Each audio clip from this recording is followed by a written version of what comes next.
Bonjour à tous et bienvenue sur cette présentation. Dans la présentation passée, nous avons partagé le résumé de la première partie, l'environnement de l'audit, parmi les parties composantes de notre sujet audit interne et référentiel de risque. Nous vous remercions pour ceux qui ont suivi cette présentation et vous rappelez aussi de bien suivre le travail d'aujourd'hui. C'est la deuxième partie concernant la méthodologie de l'audit. Donc, cette partie est composée de 3 chapitres, comme le premier chapitre concerne les processus de conduite d'une mission, le deuxième chapitre concerne les modalités d'application et enfin, le troisième chapitre concerne les documents associés. Suivant la phase d'étude et de planification de la mission se prépare au bureau et dans les fonds documentaires, y compris aussi la phase de vérification accomplie de la mission, que la phase de conclusion intervient à la communication des résultats. Alors, quels sont les processus de conduite d'une mission? Les processus de conduite d'une mission sont à la base de l'initialisation de la mission, préparation de la mission, lancement de la mission sur site, conduite des vérifications, rédaction de conclusion et enfin suivi de la mission. Pour bien présenter chacun de ces processus, on a établi des schémas qui décrivent le cheminement des opérations à réaliser et aussi on laisse une page de commentaires complète chaque outil de travail. Alors, initialisation de la mission constitue par quoi? Pour bien expliquer, l'initialisation de la mission constitue par les 2 points principaux comme le droit d'accès ou l'ordre de mission. Dans ce cas, pour le droit d'accès, l'équipe d'audit en charge de la mission doit se faire préciser clairement les attentes de commanditaire.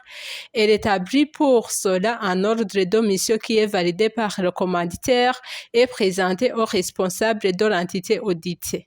L'initialisation d'une mission d'audit s'effectue à partir des besoins référencés, des demandes ponctuelles, des besoins référencés dans le cadre du plan d'audit préalablement établi à la demande et prise en compte définitivement, des demandes ponctuelles en cours de période qui devront faire l'objet d'arbitrage. Dans ce cas, la demande doit être formalisée au travers d'une demande d'audit et validée par la direction générale. Dès la création de la mission, le chef de mission ou la direction d'audit interne doit recueillir les informations nécessaires sur les activités à auditer en vue de la rédaction d'une proposition d'ordre de mission.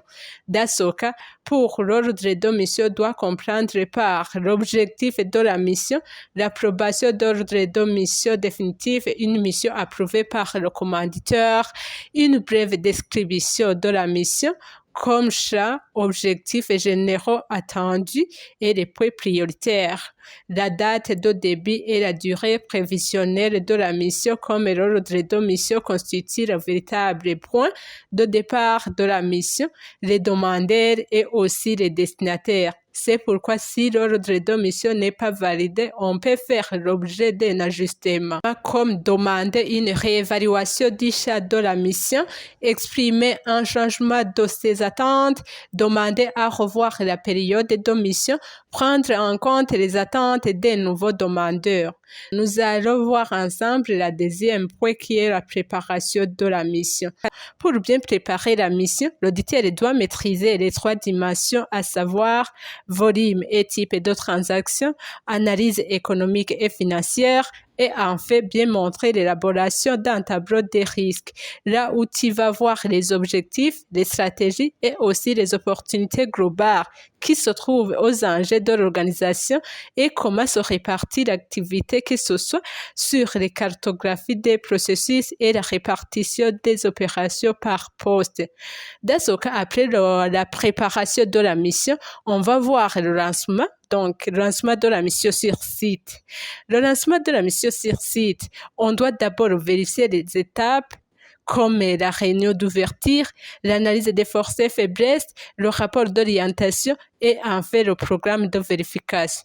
Donc, la réunion d'ouverture doit aborder 5 points essentiels comme présentation de l'équipe aux responsables audités, présenter le but et la politique du service d'audit interne, expliquer les réseaux et les circonstances de la mission, exposer la chronologie des aspects abordés, c'est-à-dire inclure le planning des entretiens, mettre en place la logistique nécessaire à la conduite de la mission. C'est pour ça le chef de mission répartit en fonction des compétences et de l'expérience de chaque auditeur et l'équipe d'audit mène sous la supervision du chef de mission des interviews. Les données collectées à cet effet permettent d'identifier les risques apparents. Pour l'analyse des forces et faiblesses, consiste à la mission en parallèle des forces et faiblesses recensées dans l'organisation lors de la démarche de discernement des risques comme importance financière estimée de leurs conséquences, les probabilités d'occurrence, les capacités à influer sur l'atteinte des objectifs, la facilité à mettre en place les bonnes pratiques. Donc, après la validation du tableau des forces et faiblesses, le chef de mission constitue une synthèse à mi-parcours de la mission d'audit comme le rapport d'orientation. Ce document peut être communiqué à tout client de l'audit comme le responsable de l'entité auditée, commanditaire de la mission, etc. Pour bien finaliser, l'équipe d'audit établit les différents documents qui vont permettre de structurer et planifier la phase suivante comme le programme de vérification, hiérarchisation des objectifs, nature des travaux à réaliser, planification des opérations et enfin outils de suivi d'état qui précisent le nombre et la nature de contrôle et tests à réaliser ainsi que la répartition des travaux de contrôle entre les membres et l'équipe d'audit. C'est pourquoi la conduite des vérifications, on utilise les deux démarches principales, la formalisation des travaux de contrôle interne et aussi la fiche d'audit et de recommandation.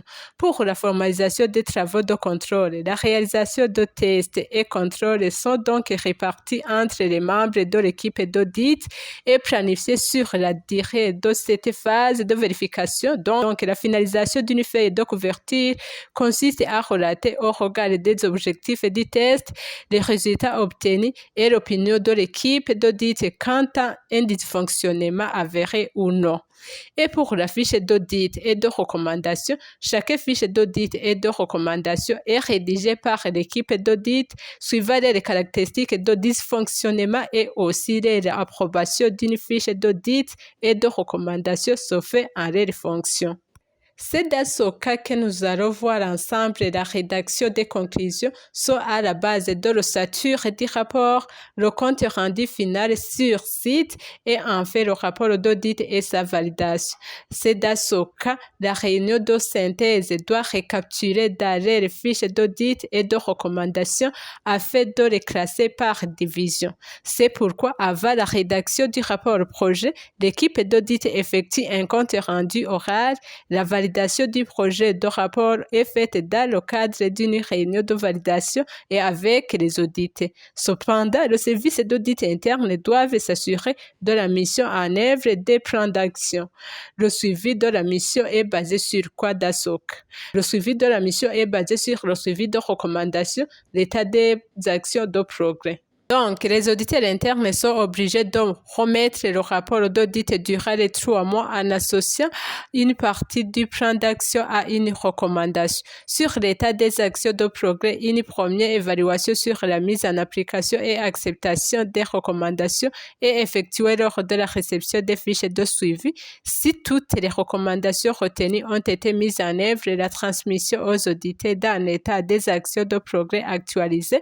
Dans ce cas, le bilan de la mise en place de recommandations est à 3 mois puis à 9 mois. Donc, dans les 12 mois suivants, la remise de rapport d'audit de ces informations sont transmises soit au commanditaire, soit à la direction générale du comité d'audit pour information et prise de décision éventuelle en cas de retard dans le planning de mise en œuvre des recommandations. Pour bien continuer sur le chapitre 2, il est subdivisé en deux parties, l'examen de l'activité et le découpage en objets auditables. Pour l'examen de l'activité, il y a les finalités et les objectifs, y compris les cohérences avec les politiques et la stratégie comme les responsabilités, les moyens et méthodes, les processus, les tâches réalisées ou à réaliser, bien sûr, les résultats, le suivi et les comparaisons aux objectifs. Ça, c'est pour bien à utiliser dans un premier état pour prendre connaissance du domaine à auditer. Et aussi pour le découpage en objet auditable, il faut découper un stade chronologique suivant les finalités comme objectif, organisation, moyens, méthode et bouclage. C'est ça les finalités de découpage en stade chronologique. En plus de ça, il faut découper par arborescence sémantique. Nous les utilisons dans les cas de facturation des flux continus comme l'électricité et les téléphones, suivant les conseils pratiques des critères de contrôle comme exactitude, exhaustivité, autorisation, délai et en fait suivi pour bien mettre en place ces critères énumérés. Donc, nous concluons le travail d'aujourd'hui sur le dernier chapitre qui englobe le tout. C'est le chapitre 3, documents associés, qui regroupe tous les documents utilisés par l'auditeur qui jalonnent le déroulement d'une mission, que ce soit l'ordre de mission, le tableau de risque, le rapport d'orientation, le programme de vérification, les faits de couverture jusqu'au questionnaire de la satisfaction post-audit. Si vous êtes intéressé, n'oubliez pas de s'abonner et de cliquer sur j'aime pour bien suivre les autres présentations et pouvons nous contacter sur email. Maintenant, une question suppose comment utiliser-on les outils de l'audit? Restez en contact avec notre chaîne, ça sera à la prochaine présentation. Merci pour votre aimable écoute.